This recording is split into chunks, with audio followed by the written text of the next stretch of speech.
You believe freedom arrives when the tyrant falls. But what if power never needed chains to begin with? This exploration is for anyone who has ever wondered why societies accept control even when no sword hangs above their heads, and why the most enduring forms of dominance require neither violence nor visible oppression. Machiavelli understood something most overlook. The ruler who masters crisis does not crush resistance. He makes resistance feel pointless before it even begins. Watch carefully how nations respond when danger appears at the gates. Notice the speed at which freedoms dissolve, how quickly populations surrender autonomy they spent generations building. The threat does not need to be real. The threat only needs to feel inevitable.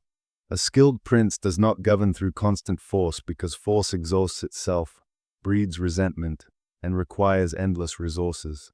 He governs through the management of fear, through the careful cultivation of emergencies that make his presence seem necessary rather than oppressive. A city faces a plague, the gates close. Movement is restricted. Neighbor watches neighbor with suspicion. Authority expands not through decree alone but through collective anxiety, and when the plague passes, somehow the gates never fully reopen. The checkpoints remain. The surveillance continues. This is not conspiracy. This is the logic of crisis itself, the way emergency becomes ordinary, and ordinary becomes permanent.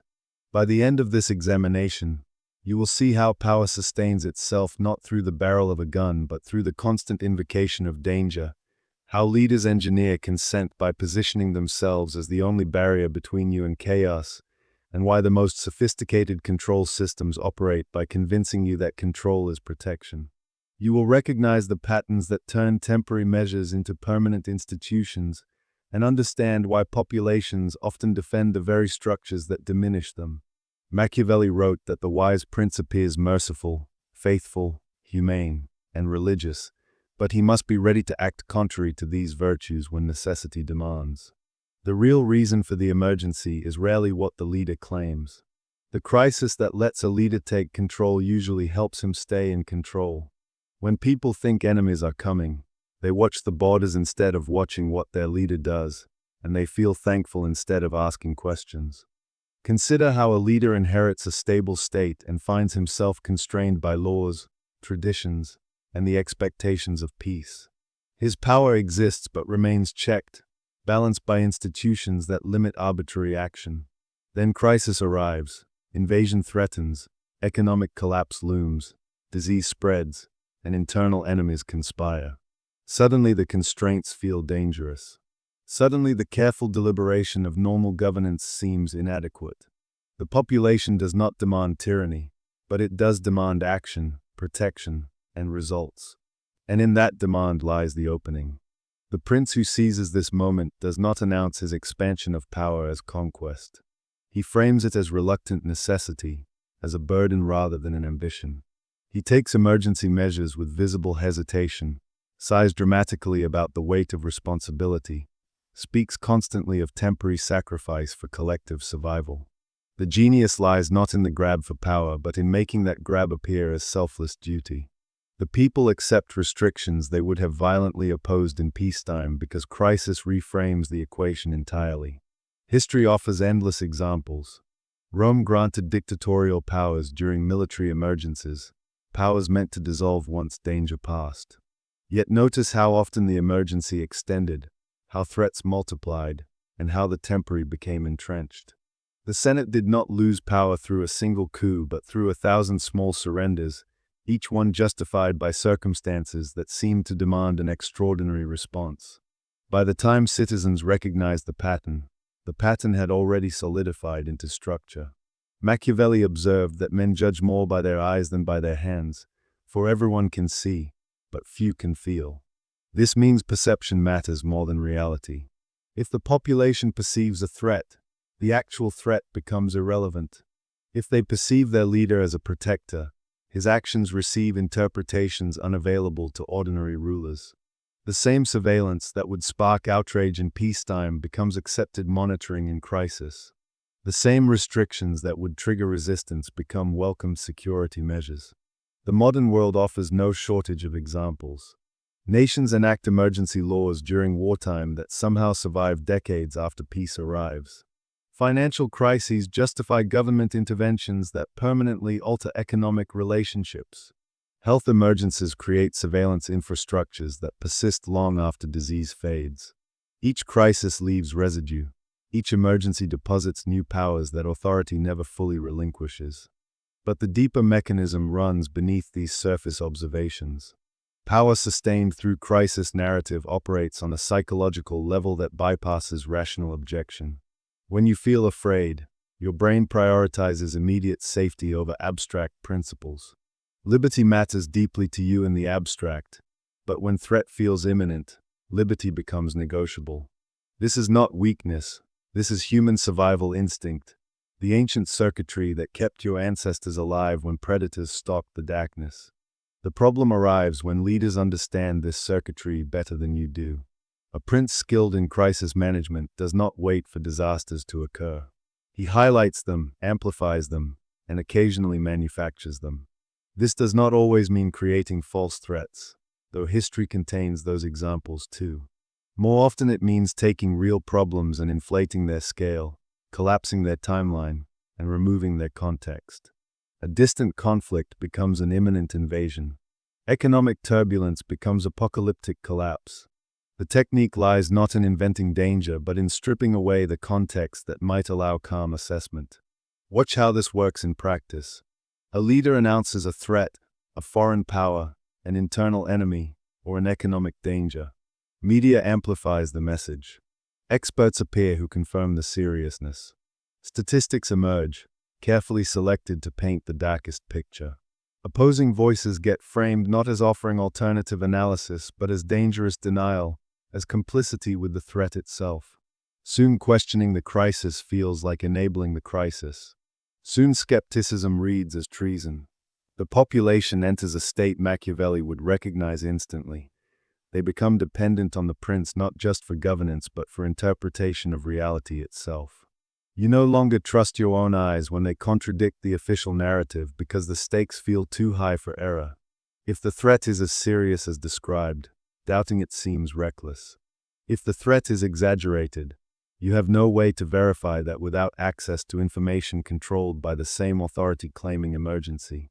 The trap closes not with force but with the capture of your ability to know what is real, with the colonization of the very ground on which you stand to judge truth from deception. Parents understand this instinctively with children. A child depends entirely on adults to interpret the world, to explain which dangers are real and which are imagined. That dependency creates profound power, power that operates beneath consciousness. The same dynamic scales to nations. When authority becomes the sole trusted interpreter of threat, when skepticism itself becomes suspicious, populations enter a kind of collective childhood. They resent restrictions and grumble, but comply because facing chaos feels worse than submitting. Machiavelli noted that princes must avoid being hated, even if they are feared. The right kind of fear is directed at external threats, not the ruler himself. A population that fears its ruler will rebel, but a population that fears what the ruler protects them from will cling to him desperately. This distinction explains why successful authoritarians rarely present themselves as strong men crushing opposition, but as reluctant guardians standing between civilization and catastrophe. Consider how crisis narrative solves the fundamental problem of power, which is legitimacy. Raw force can seize control but cannot maintain control efficiently. Ideology can inspire loyalty but fractures under scrutiny. Crisis offers something more durable. It makes power feel necessary regardless of how you feel about those wielding power. You may dislike your ruler, doubt his wisdom, and resent his methods, but if you believe he alone stands between you and disaster, you accept him anyway. The acceptance carries no enthusiasm, requires no love, and needs no genuine consent. The acceptance operates through resignation, not resignation to the ruler but resignation to the circumstance that makes the ruler unavoidable. This explains why populations sometimes support leaders whose policies clearly harm them. The support does not emerge from approval but from captured perception. When every alternative gets framed as inviting catastrophe, when every critic gets painted as collaborating with enemies, when every reform gets characterized as dangerous experimentation during an emergency, The status quo becomes the only thinkable option. You defend not because you believe, but because doubt has been made too costly. The mechanism perpetuates itself with elegant efficiency. Each crisis justifies expanded power. Expanded power enables detection or declaration of new crises. New crises justify further expansion. The cycle feeds itself until crisis becomes the permanent condition, until emergency governance becomes simply governance, until the exception becomes the rule so thoroughly that you forget what the rule once was. The Italian city-states understood this dance between crisis and control long before modern states perfected the choreography. The Medici maintained dominance not through constant military enforcement, but through careful management of external threats and internal anxieties. The most sophisticated power makes itself appear indispensable rather than imposing, frames itself as the answer rather than the question, and positions itself as the alternative to chaos rather than as a choice among options. The beauty of this system, from the perspective of those who wield power, lies in how little effort the system demands once established. A ruler does not need to invent new crises daily when the population has learned to perceive the world as fundamentally dangerous. The fear becomes self-sustaining. Citizens begin scanning the horizon for threats, begin interpreting ambiguous events as confirmation of danger, and begin policing each other for signs of insufficient vigilance. The prince merely needs to validate these fears, to nod gravely when new anxieties surface, and to assure the population that he alone possesses the strength and wisdom to navigate the treacherous waters ahead. Breaking the pattern requires recognizing the pattern first, and recognition requires stepping outside the fear that sustains the pattern. This does not mean dismissing all threats as manufactured or all warnings as manipulation. Real dangers exist. Real crises occur. The question is whether the crisis justifies the power claimed in its name, whether the emergency measures connect logically to the emergency itself, and whether the temporary ever actually ends. Ask yourself what changed the last time authority declared an emergency. Ask which powers dissolved when danger passed and which remained. Ask whether the threat materialized as described or whether its description served purposes beyond accuracy. Ask who benefits from your fear and who gains from your willingness to surrender judgment in exchange for promised protection. The prince who governs through crisis needs your acceptance more than your enthusiasm, needs your compliance more than your conviction. He needs you looking outward at enemies, real or imagined, needs you focused on survival rather than governance, needs you grateful for protection rather than questioning the protector. The moment you stop accepting crisis as a permanent condition, stop treating emergency as an ordinary circumstance, and stop allowing fear to override principle, the mechanism begins to fail. Power sustained without force requires your participation and requires your belief that participation serves you rather than serving power itself. Machiavelli revealed this truth not to help princes deceive more effectively, but to help citizens see more clearly. The crisis narrative works until you recognize the narrative as a narrative and until you reclaim the capacity to distinguish between danger that requires response and danger that requires surrender. That recognition costs nothing but changes everything, restoring the space between threat and tyranny where freedom actually lives, where you remember that the gates can open again if you choose to open them.